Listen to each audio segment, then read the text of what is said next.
Hi, welcome to Bearded Meeple. Now there's a few things you may not know about me, folks. I hate onions, I'm a middle child with two brothers, which may explain a thing or two, and I suck at betting games. Generally, I'll just go all in right away and lose, and then I'm sitting out the rest of the game, and that's just not fun. Well, today, we're going to take a look at a game that can take care of that. Well, not the onions and the brother thing, but in today's game, you have the potential to get your chips back, and depending how the cards come out, you may be able to swoop in for the win. It's for 2 to 6 players, ages 14 plus, and it'll play between 30 to 45 minutes. It's brought to us by Atlas Games. It's Cursed Court. Let's take a look at it. The first thing I'd like to bring to your attention is the packaging. It's nice and tight. Things aren't going to fall about. We've got the rule book, you got the board, and with the insert, we have the chips, the cards, the crowns. Everything's going to stay where it needs to be. Nice job. Well done, Atlas Games. In the game, there's a deck of 36 cards, 9 characters appearing 4 times each. The game plays up to 6. Each player receives 4 crowns and 20 coins. We have the first player token and the board. On the board, we have the 9 characters and a number of locations. During gameplay, you will be placing your bets on the people or locations. A location is a configuration of cards, such as the carnival will be these 3, the procession will be these 3. Let's take a look at the setup and the gameplay.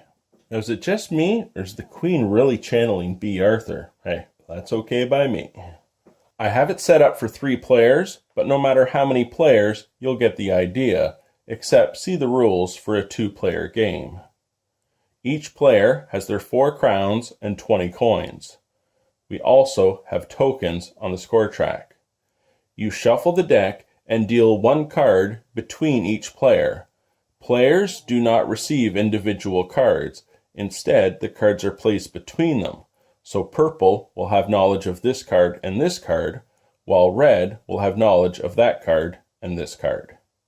You deal 1 card to the side, building a configuration that matches the board, and you're ready to begin.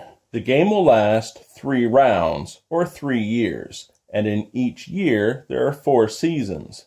At the beginning of a season, a card will come out to the tableau, and people will bet with their crowns and coins. You are placing them on people or locations for points to earn at the end of a year or round. If there is 1 queen and you own that location, you'd receive 1 point. 2 queen cards, 2 points. For 3 cards, 5 points, or if there were 4 queens, you'd receive 8 points. For configurations, they're based on the number of cards. For a 4-card configuration, 4 points. For a 3-card configuration, 3 points. Let's take a look at how betting's going to work. It's the first season, and we'll say purple is first. We can see there's a duke in play, and purple has knowledge that this is a king, and this is another duke. So if they controlled this spot by the end of the first round, they'd receive 2 points for having 2 duke cards in play. You can bet by placing simply a crown or a crown and money. A crown shows that you simply want to control that area. It's red's go. You can bump a person. If they have just a crown, you have to place at least 1 coin. Otherwise, you have to double the bet that's in play. If purple had placed 2 coins, red would have to bump them by placing 4 coins and a crown. So purple takes their crown back. It's green's go. They're simply going to place on the king. At the end of the season, each player has to have played the same amount of crowns, so purple gets to go again. They can now go back and re-bump red if they want, as there's 1 coin, so they would have to play 2 at least. They could play more if they choose to, or they could simply go in another location. It's the next season. A new card comes out, and another round of betting begins. The first player token goes to red, and everyone will bet based on cards and knowledge known. At the end of the 4th season, all players would have bet and placed all their crowns. So we have 4 cards in the tableau. The other 3 cards are added to it.